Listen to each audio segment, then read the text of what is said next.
Capacitor का एक quiz लेकर आए हैं जो आपके कैपेसिटर के कंसेप्ट्स को बहुत ज़्यादा बढ़ा देगा।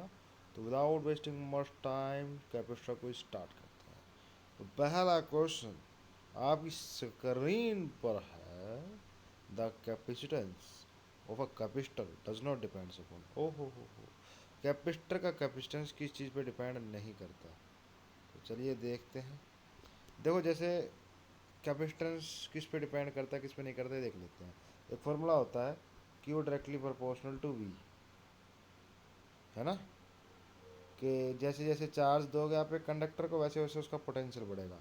और याद करो साइंस में या फिजिक्स में जब भी प्रोपोर्शनलिटी का साइन हटाते हैं और इजिकल टू का साइन लगाते हैं तो एक कांस्टेंट ऐड करना पड़ता है और उस कांस्टेंट को बोलते हैं प्रोपोर्शनलिटी कांस्टेंट। यहाँ उसका सिंबल है सी। ये सी क्या है? इसी का नाम है इलेक्ट्रिकल कैपेसिटेंस या कैपेसिटेंस। सी क्या है? कैपेसिटेंस या इलेक्ट्रिकल कैपेसिटेंस। अब ये किस किस चीज़ पे डिपेंड करता है अगर देखा जाए इस फॉर्मूले से, तो Q इज इक्वल्स टू में सी वी आर है। Q इज इक्वल्स टू में सी वी आर तो C इज इक्वल्स टू में Q बाई वी आएगा। दोनों तरफ आप V से डिवाइड कर दो ना ऊपर वाली इक्वेशन में, तो इधर V से V कट जाएगा तो इधर C बचेगा, इधर Q बाई वी, यानी C इज इक्वल्स टू में Q बाई वी आ गया। इधर से देखा जाए तो C directly proportional to Q है और C inversely proportional to V है। यानी जैसे जैसे चार्ज बढ़ेगा वैसे वैसे कैपेसिटेंस बढ़ेगा और जैसे जैसे चार्ज घटेगा वैसे वैसे कैपेसिटेंस घटेगा। और V पोटेंशियल डिफरेंस जैसे जैसे बढ़ेगा कैपेसिटेंस घटेगा और पोटेंशियल डिफरेंस जैसे जैसे घटेगा कैपेसिटेंस बढ़ेगा, है ना। पर ऐसा नहीं होता। होता क्या है एक्चुअल में? कैपेसिटर है ना, कैपेसिटर उसका कैपेसिटेंस डिपेंड करता है कि कैपेसिटर की प्लेट्स की शेप कैसी है। ठीक है, कैपेसिटर का कैपेसिटेंस डिपेंड करता है कि कैपेसिटर की प्लेट्स की शेप कैसी है। अगर कैपेसिटर की प्लेट्स की शेप रेक्टेंगुलर है तो कैपेसिटेंस कुछ और आएगा। ये रेक्टेंगुलर होती है कैपेसिटर की प्लेट्स, उनको एक दूसरे के सामने रखते हैं। अगर कैपेसिटर की प्लेट की शेप सिलेंड्रिकल है तो उसका कैपेसिटेंस कुछ और आएगा। ठीक है। हम्म अगर कैपेसिटर की प्लेट्स की शेप स्पेरिकल है, ये सर्कल नहीं है स्पीयर है, फुटबॉल जैसे दो फुटबॉल है, एक फुटबॉल के अंदर एक और फुटबॉल, तो उसका कैपेसिटेंस कुछ हो रहेगा। यानी कैपेसिटर का कैपेसिटेंस डिपेंड करता है कि कैपेसिटर की प्लेट्स की शेप कैसी है। ठीक है, चार्ज और पोटेंशियल पर डिपेंड नहीं करता। और किस किस चीज़ पर डिपेंड करता है? कैपेसिटर कैपेसिटेंस डिपेंड करता है कि कैपेसिटर की प्लेट्स की शेप कैसी है। अगर मान लो कैपेसिटर की प्लेट्स की शेप सेम है, मान लो आपके पास तीन पैरेलल प्लेट कैपेसिटर है। पैरेलल प्लेट कैपेसिटर क्या होते हैं? रेक्टेंगल प्लेट्स होती है। पैरेलल प्लेट कैपेसिटर की प्लेट्स की शेप रेक्टेंगुलर होती है और वो दोनों प्लेट्स एक दूसरे के सामने रखी होती है। ये यहाँ है, ये यहाँ, एक प्लेट यहाँ एक प्लेट यहाँ। ठीक है, एक दूसरे के सामने रख देते हैं। अगर मान लो आपके पास तीन पैरेलल प्लेट कैपेसिटर है, ठीक है,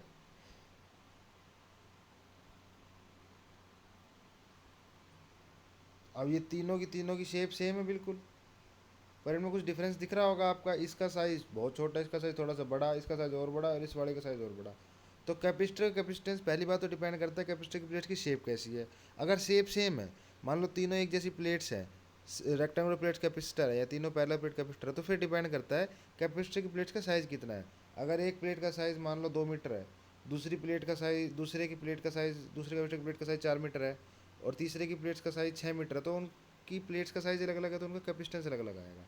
अगर मान लो कैपेसिटर की प्लेट्स की शेप भी सेम है, उनका साइज़ भी सेम है, तो किस पे डिपेंड करेगा? तो कैपेसिटर कैपेसिटेंस डिपेंड करता है कैपेसिटर की प्लेट्स के बीच का डिस्टेंस कितना है।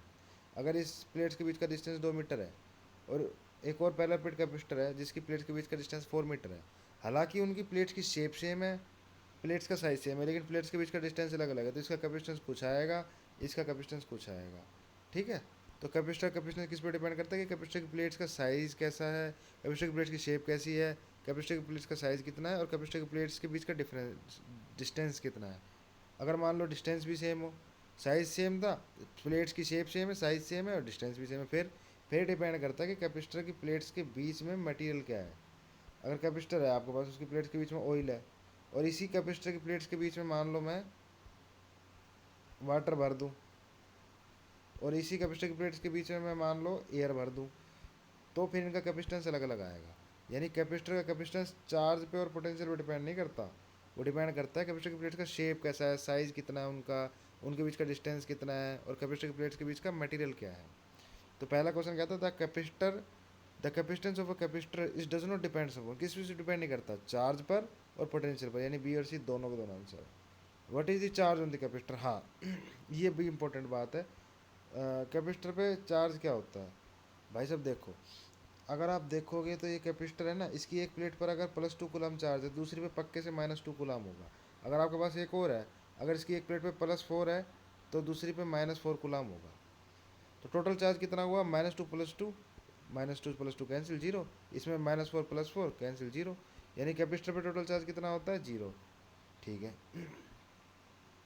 तो अगर देखा जाए तो इसका आंसर क्या आएगा, the charge of the capacitor is 0, है ना। नहीं, कैपेसिटर के ऊपर चार्ज पूछा है। कैपेसिटर के ऊपर चार्ज हमेशा वो आता है जो उसकी पॉजिटिव प्लेट पर होता है, समझे। कैपेसिटर का टोटल चार्ज 0 होता है। हाँ बिल्कुल सही पढ़ाया है मैंने आपको कि ये +2 कूलम है, -2 कूलम है, इस दोनों को जोड़ोगे तो कैपेसिटर का टोटल चार्ज आएगा जो कि 0 है। वो बिल्कुल सही है। लेकिन अगर खाली पूछा जाए, कैपेसिटर का टोटल चार्ज ना पूछ के, वो ये नहीं पूछे what is the total charge of the capacitor, वो आपसे पूछे what is the charge on the capacitor. तो अगर कैपेसिटर की एक प्लेट पर, पॉजिटिव प्लेट पर +2 कूलम है, एक और नेगेटिव प्लेट पर -2 कूलम है, तो पॉजिटिव प्लेट का चार्ज को कैपेसिटर का चार्ज कहते हैं। मतलब कैपेसिटर पे चार्ज वही होता है जो उसकी पॉजिटिव प्लेट पर होता है। टोटल चार्ज भले ही 0 है, लेकिन कैपेसिटर का चार्ज वही होगा जो उसकी पॉजिटिव प्लेट पर होगा। मान लो आपके पास एक कैपेसिटर है, उसकी एक प्लेट पर +3 कूलम है, दूसरी पे -3, तो what is the total charge of the capacitor, total तो 0 है, लेकिन what is the charge of the capacitor, +3 coulomb. ऐसे ही मान लो आपके पास एक और कैपेसिटर है जिसकी एक प्लेट पर -9 +9 कूलम, एक पर -9 कूलम, तो टोटल चार्ज कितना है इसका, 0। लेकिन what is the charge of the capacitor, वही जो उसकी पॉजिटिव प्लेट पर है। तो कैपेसिटर की एक प्लेट पर पॉजिटिव चार्ज होता है और एक पर नेगेटिव, तो इसलिए उसका टोटल चार्ज होता है 0। लेकिन कैपेसिटर पे चार्ज वही होता है जो उसकी पॉजिटिव प्लेट पर होता है। The sum of the charge of positive plate negative plate नहीं, the charge on the positive plate of the capacitor, ये सही है। That's unit of capacitance. Capacitance कैसे यूनिट होती है, फैराड, याद रखना। The capacitance of the capacitor depends upon, किस किस पे डिपेंड करता है, शेप पे, डिस्टेंस पे, साइज पे, distance with medium between the plates, बिल्कुल, यानी सब पे डिपेंड करता है, all of the above. What is the charge on the, अगला क्वेश्चन चल रहे हैं, what is the charge on the plate of the capacitor when the charge on the plate of the capacitor is doubled, then the capacitance of the capacitor increase decrease remains same। ये कह रहा है अगर आप एक capacitor की plate का charge double कर दोगे तो फिर कैपेसिटेंस उसका बढ़ेगा घटेगा या सेम रहेगा, या पहले इंक्रीज होगा फिर सेम रहेगा। अरे यार सेम रहेगा, मैंने बता दिया ना, कैपेसिटर कैपेसिटेंस उसके चार्ज पे और उसके पोटेंशियल पे डिपेंड नहीं करता। सबसे पहले क्वेश्चन में यही करा है हमने, ठीक है। तो नेक्स्ट क्वेश्चन आपकी कंप्यूटर स्क्रीन पर है, ये छठा question. When a dielectric slab is inserted between the plates of the capacitor, ये कह रहा है आपके पास एक कैपेसिटर है, उसकी प्लेट्स के बीच में खाली जगह है, वहाँ पर आपने एक डाइलेक्ट्रिक स्लैब डाल दी, तो कैपेसिटर का कैपेसिटेंस डिक्रीज होगा इंक्रीज होगा, सेम रहेगा, कुछ नहीं होगा। अच्छा, तो इसको भी समझ लेते हैं, बिल्कुल सिंपल चीज़ है यार। देखो ये होता है कैपेसिटर, इसकी प्लेट्स में खाली जगह है ना, अगर इस खाली जगह के बीच में अगर आप कंडक्टर भर देते हो, थोड़ी जगह में कंडक्टर भर देते हो तो उसका कैपेसिटेंस बढ़ जाता है, कैपेसिटेंस बढ़ जाता है। ऐसे ही अगर आपने डाइलेक्ट्रिक स्लैब डाल दी ना, डाइलेक्ट्रिक स्लैब कुछ नहीं होती, एक नॉन कंडक्टर स्लैब होती है। स्लैब मतलब एक तरह से जैसे यार आपकी पेपर पैड नहीं होता है, ऐसा लगा लो, ठीक है। या स्लैब मतलब सिरला समझ लो एक टाइप से, या आप एक ब्लॉक सा समझ लो, एक डिब्बा सा, लेकिन वो ब्लॉक होगा आपका रेक्टेंगुलर, ऐसे लंबा सा ब्लॉक। ये अगर ये नॉन मटेरियल, अगर ये नॉन कंडक्टर का मटेरियल है, लेकिन ऐसा नॉन कंडक्टर है जिसमें से इलेक्ट्रिक फील्ड लाइंस पास हो सकती हैं, तो इसे बोलते हैं डाइलेक्ट्रिक। एक ऐसा नॉन कंडक्टर जिसमें से इलेक्ट्रिक फील्ड लाइंस पास हो सके उसे बोलते हैं डाइलेक्ट्रिक, ठीक है। अगर आप कैपेसिटर की प्लेट्स के बीच में डाइलेक्ट्रिक स्लैब डालते हो ना, तो भी उसका कैपेसिटेंस बढ़ जाता है। क्यों बढ़ जाता है, क्योंकि ये देखो कैपेसिट अगर एक पैरेलल प्लेट कैपेसिटर है तो उसका कैपेसिटेंस का फॉर्मूला होता है A ε0/d। यहाँ पर ए क्या है, ए इन दोनों प्लेट्स का एरिया है, डी क्या है, डी इन दोनों प्लेट्स के बीच का डिस्टेंस है, ठीक है। अब ध्यान से देखना, A ε0/d है कैपेसिटेंस का फॉर्मूला, तो यहाँ से आपको साफ दिख रहा है capacitance inversely proportional to D है। मतलब अगर प्लेट्स के बीच का डिस्टेंस ज़्यादा होगा तो कैपेसिटेंस कम होगा, और प्लेट्स के बीच का डिस्टेंस कम तो कैपेसिटेंस ज़्यादा। अगर मान लो एक पैरेलल प्लेट कैपेसिटर की प्लेट्स के बीच में, मैंने बताया था ना डिस्टेंस पे भी डिपेंड करता है कैपेसिटेंस, और साइज़ पे एरिया पे भी डिपेंड करता है। अगर एक पैरेलल प्लेट कैपेसिटर उसकी प्लेट्स के बीच में डिस्टेंस 2 मीटर है, और एक पैरेलल प्लेट कैपेसिटर है जिसकी प्लेट्स के बीच में डिस्टेंस 4 मीटर है, तो 2 मीटर वाले का कैपेसिटेंस ज़्यादा आएगा। लेकिन अब बात है कैपेसिटर की प्लेट्स के बीच में कंडक्टर भरना, कंडक्टर भरा है, सी मतलब कंडक्टर, और डाइलेक्ट्रिक भरा है, तो उसका कैपेसिटेंस बढ़ता क्यों है? क्योंकि जब आप कंडक्टर भरते हो ना तो कैपेसिटेंस जो होता है, जब मान लो आपने टी जगह में, दोनों प्लेट्स के बीच का डिस्टेंस डी था, उसमें से टी जगह में कंडक्टर भर दिया, तो अब कैपेसिटेंस आएगा डी माइनस टी, मतलब डी में से कुछ घट जाएगा। और जब नीचे वाली चीज़ घटेगी तो कैपेसिटेंस पक्के से बढ़ेगा, क्योंकि C inversely proportional to denominator, D minus T के इनवर्सली प्रोपोर्शनल है।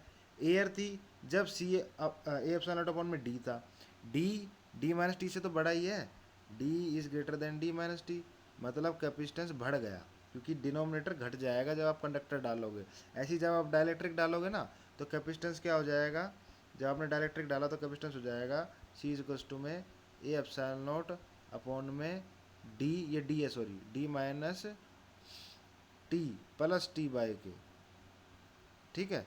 लेकिन यहाँ भी डी में से कुछ घट रहा है, क्योंकि आप इसको ऐसे लिख सकते हो, टी कॉमन ले लो माइनस का, तो वन माइनस वन बाई के आएगा। एक मिनट मैं अच्छे से लिख देता हूँ इस एक्सप्रेशन को। जब आप टी कॉमन लोगे ना तो कैपेसिटेंस क्या आएगा, डाइलेक्ट्रिक स्लैब डालने पर डी तो है ही, माइनस टी कॉमन ले लिया, यहाँ से आएगा वन माइनस वन बाय के, one minus one one upon में के, ठीक है।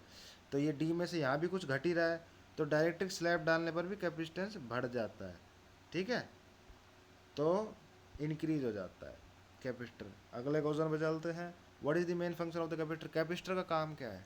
कैपेसिटर में और बैटरी में फ़र्क क्या है? कैपेसिटर और बैटरी में फ़र्क यही है भैया कि जो कैपेसिटर होता है ना वो चार्ज इलेक्ट्रिकल एनर्जी स्टोर करता जाता है अपने अंदर। इलेक्ट्रिकल एनर्जी आप उसको देते जाओ देते जाओ देते जाओ, चार्ज की फॉर्म में वो स्टोर करता जाएगा, और जब आप उससे मांगोगे ना तो आपको फट देनी चाहिए एक बार में, सारी की सारी एनर्जी दे देगा। मान लो एक कैपेसिटर है, उसने धीरे धीरे धीरे धीरे 50 जूल एनर्जी स्टोर कर ली, और जब आप उससे मांगोगे ना तो 50 के 50 जूल आपको एक सेकंड में दे देगा, एक बार में दे देगा।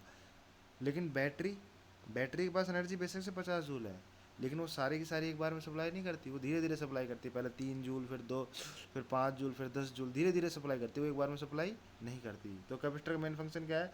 स्टोर चार्ज इन इट नहीं, it store electric energy in it and supply it at once. वो अपने अंदर इलेक्ट्रिक एनर्जी स्टोर करता है और उसको एक बार में सप्लाई करता है। तो समझ में आ गया? चलो फिर नेक्स्ट क्वेश्चन चलते हैं। If the plates of a capacitor are connected with the conducting wire, अगर आपने कैपेसिटर की प्लेट्स को कंडक्टिंग वायर से कनेक्ट कर दिया, then the capacitance of the capacitor, अगर आप एक कैपेसिटर की प्लेट्स के बीच में कंडक्टिंग वायर कनेक्ट कर देते तो क्या होगा? देखो यार ये बिल्कुल सिंपल है। देखो क्या होगा, जैसे आपके पास एक पहले प्लेट कैपेसिटर, मैंने अभी बताया ना, आपने कंडक्टर डाल दिया, अगर आपने कनेक्टिंग वायर डाल दी ना, कंडक्टर से इस दोनों प्लेट को कनेक्ट कर देते तो क्या होगा? ए एप्सिलॉन नॉट अपॉन में डी माइनस टी है, तो वो पूरी की पूरी जगह एक तरह से कंडक्टर की हो गई ना, या आप ऐसे कह सकते हो, चलो इस फॉर्मूले से पूरी की पूरी जगह कंडक्टर की हो गई। वैसे इसको करने के 3 तरीके हैं, तो मैं ये कह सकता हूँ एक तरह से पूरी डी जगह में है अब कंडक्टर, तो डी माइनस टी की जगह मैं डी माइनस डी लिखूँगा, तो ये डी माइनस डी हो जाएगा zero, A epsilon not upon में जीरो, ये आ जाएगा इन्फिनिटी।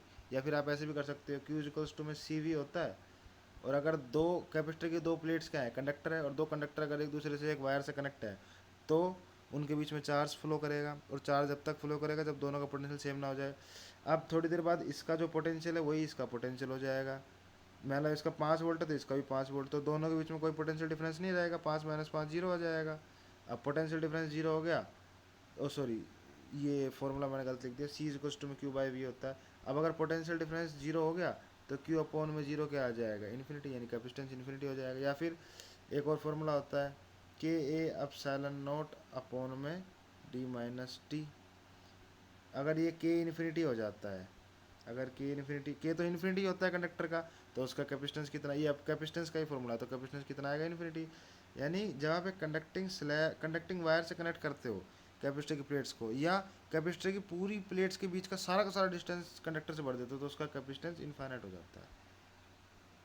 हाँ, the graph between the capacitance and charge और पोटेंशियल डिफरेंस, मतलब कैपेसिटेंस और चार्ज के बीच का ग्राफ बनाओ, या कैपेसिटेंस और पोटेंशियल डिफरेंस के बीच का ग्राफ बनाओ, between the plates of the capacitor is a straight line, मतलब कैपेसिटर की प्लेट्स के बीच में जो पोटेंशियल डिफरेंस होता है, या कैपेसिटर का जो चार्ज होता है, और जो कैपेसिटर का कैपेसिटेंस है, इनके बीच में ग्राफ बनाएंगे तो वो एक स्ट्रेट लाइन आएगा। क्या ये ट्रू है? यार जब वो डिपेंड ही नहीं करता तो ग्राफ कैसे बनेगा, है ना? ये ट्रू है। कैसे? अब ध्यान से देखो यार तुम,